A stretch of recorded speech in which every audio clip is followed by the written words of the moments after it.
Viewers of the film, or I think automatically conclude, oh, this is Satan. If you look at the many, many references to exorcism in the New Testament, you find that's not the way it's treated. It's always an unclean spirit or an evil spirit.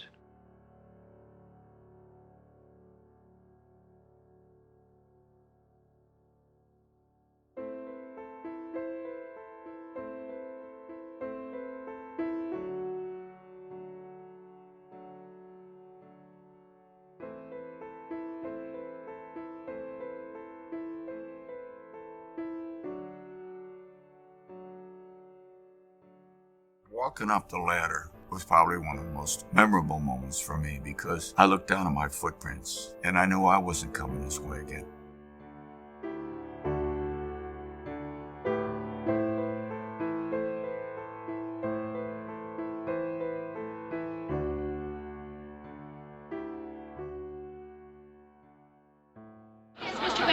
But it does seem that you've been asking a lot of very personal questions that don't have a thing to do with my qualifications for this job. You know what? You got spunk. Well, yes. I hate spunk.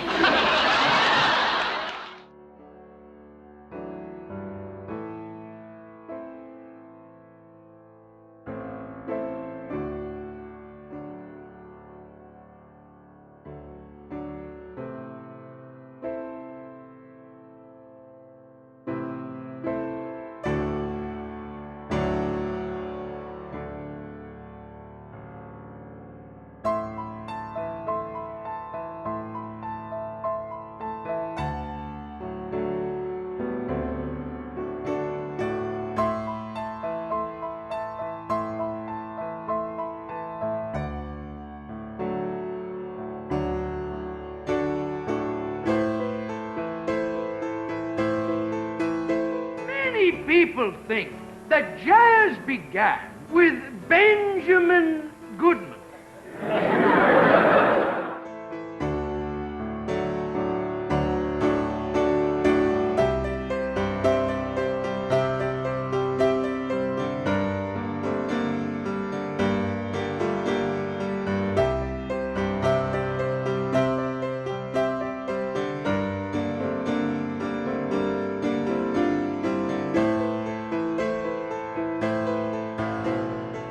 I think that our generation has passed the torch.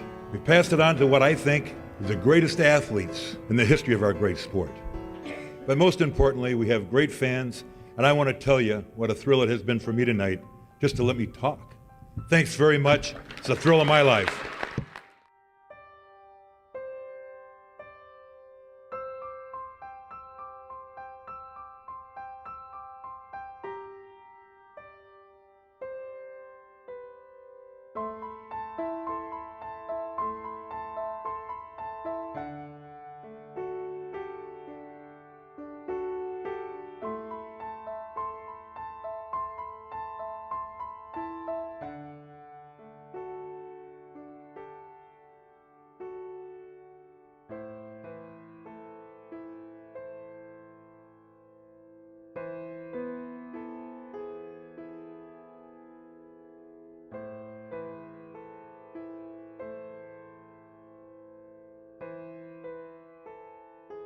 Gentlemen, since this is an arbitration, I'm going to have to ask you to be sworn, if you don't mind. You and each of you do solemnly swear the testimony you are about to give in these proceedings shall be the truth, the whole truth, and nothing but the truth, so help you God. More or less, sir. Yes. Yes, sir.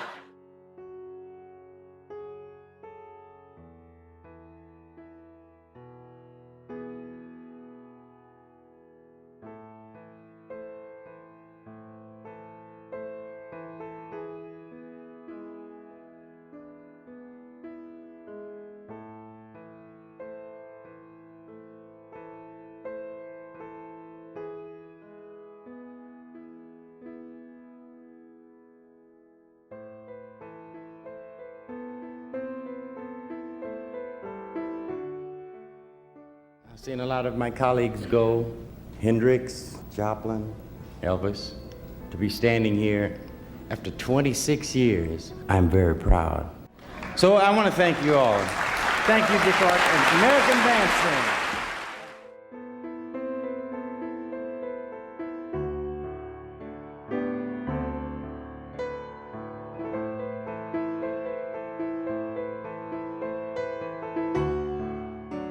moonlighting. I was driving along the West River Drive and coming back into the city, and I saw an amusement park across the river in New Jersey.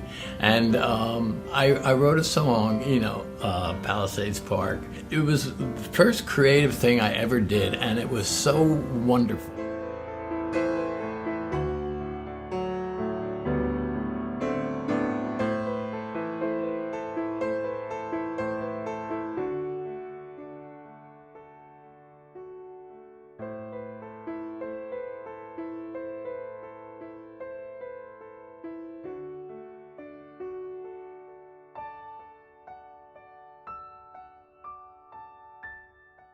But I laugh and I joke.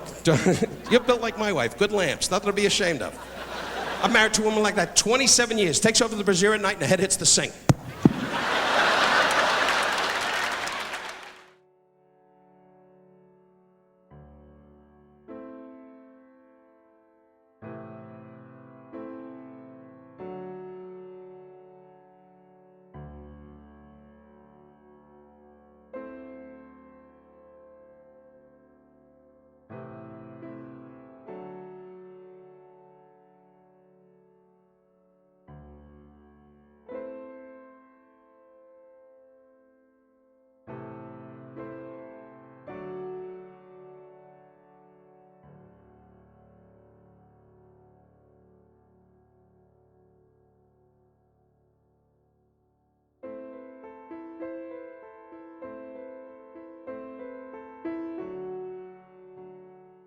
And I've obviously got to say hi, Mom, and thanks for transferring your love of movies to me, and thanks, Dad, for making me think I could actually be part of this industry. Thank you. Thank you.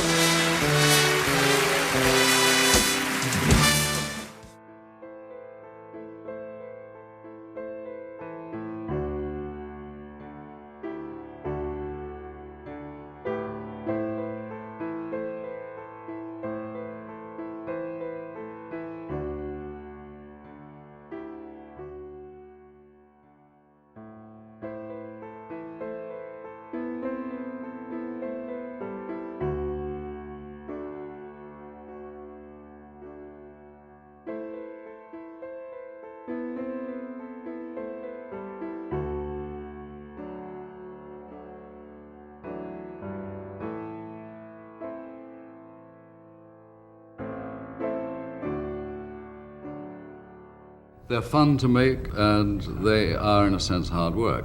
Physically, they're hard. And also, if you're Bond, you're in every scene, and the schedule is usually about 6 months. And that means every day from the crack of dawn, and most of it's on location, so it's a 6-day week. So they're long hours.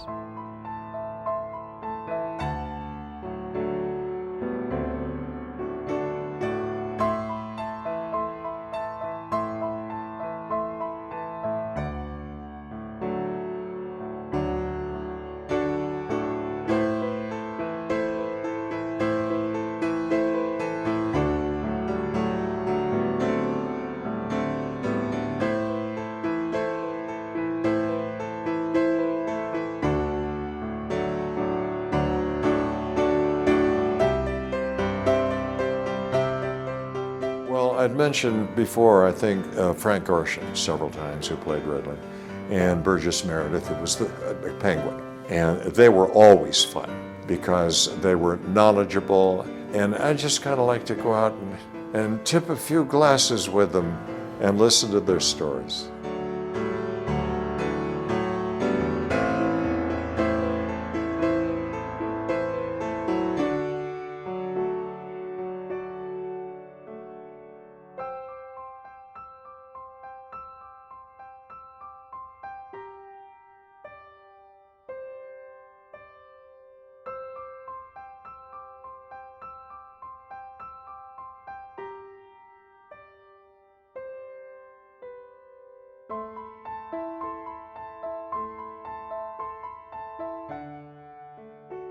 We had to break down barriers. For example, they wouldn't let us into the city council. And I made a big scene one day, and I was thrown out by the sergeant at arms. And ultimately, this resulted in the council being open to cameras.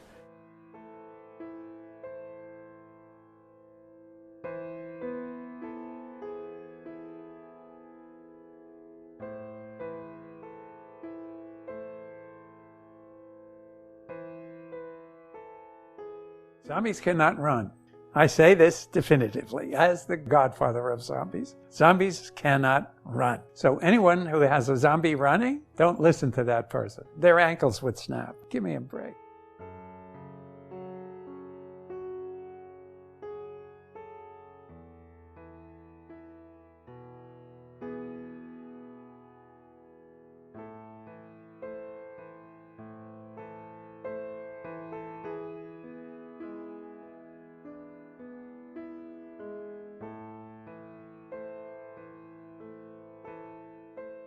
I know when I was called to do Rocky and Natasha on the Bullwinkle show, I didn't see any model sheet of Rocky or Natasha. And I said to Jay, well, how do you want Rocky to sound? He said, just an all-American boy, you know. So I made him an all-American squirrel.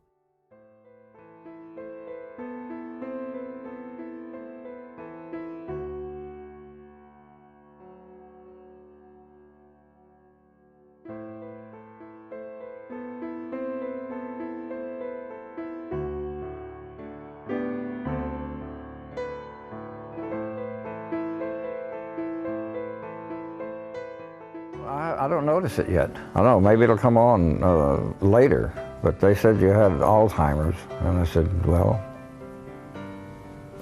you know, it's, do what you can do, you know.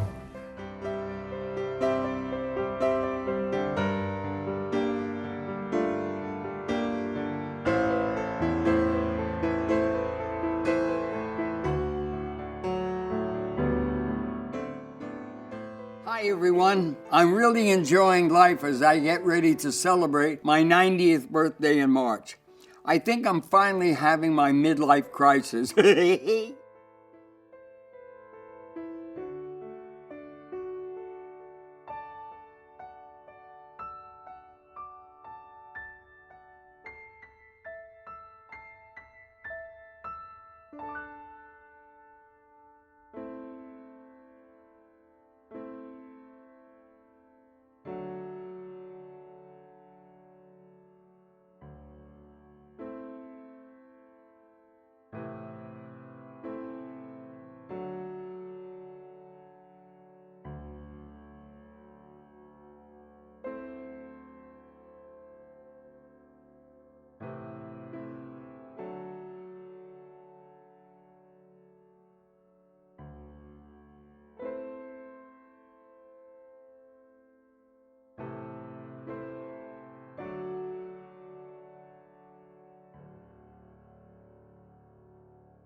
Historically, Carmine always said the Sopranos are nothing more than a glorified crew.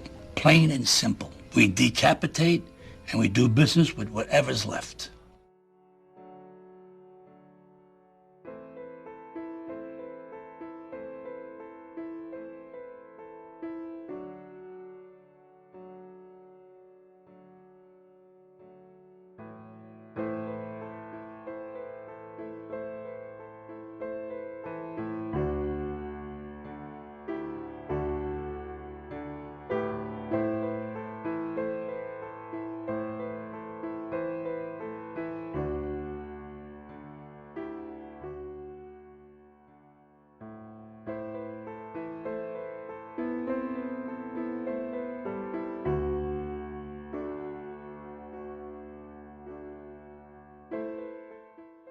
I've never been in it for the money. In other words, Playboy isn't a business for me. It has been from the very beginning a labor of love. And that's pretty easy to say because, because if you don't love all of this, then you're a fool.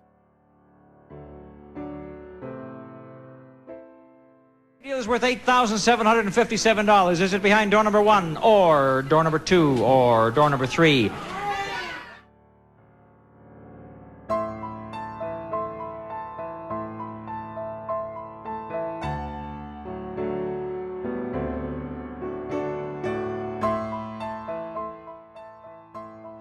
When I go out on stage tonight and I take the mic, it's going to be great. I'm more at home there than I am in most other forms because, like I said when this whole thing started, comedy's all about one man or one woman and one mic and the audience. If I win, I win. If I don't, I don't. I still made them laugh.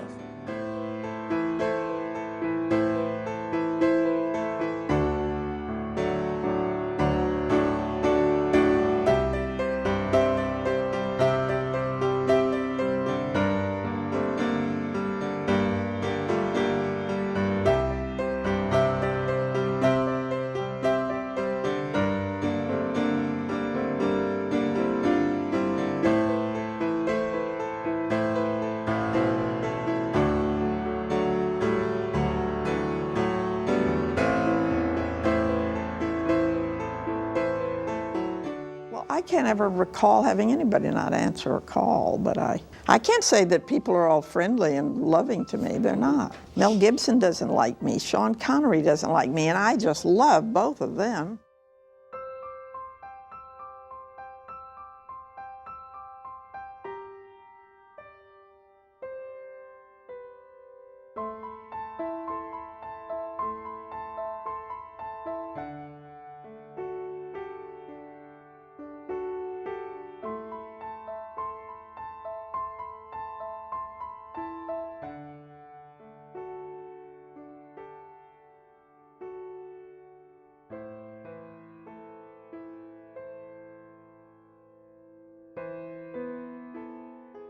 I have very, very strong values about what I am and who I am. I've done an enormous amount of bringing light into people's lives, and I'm very proud of that, and touching and inspiring people. But I'm as flawed as any alcoholic or drug addict or any addict.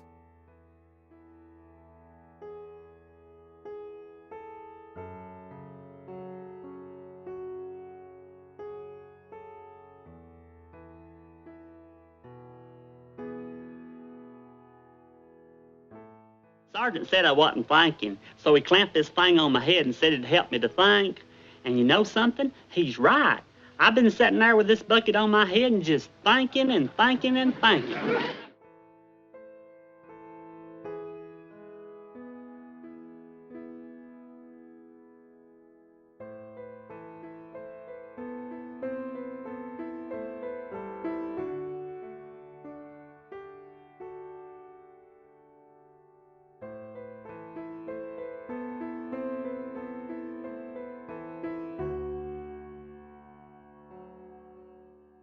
So I get a call one day, and they said, go to Desi Lou, Danny Thomas' office. I said, oh, I'm going to do the show. She said, no. She said, this is for the new show, Dick Van Dyke. I said, what's a Dick Van Dyke? They'll tell you when you get there.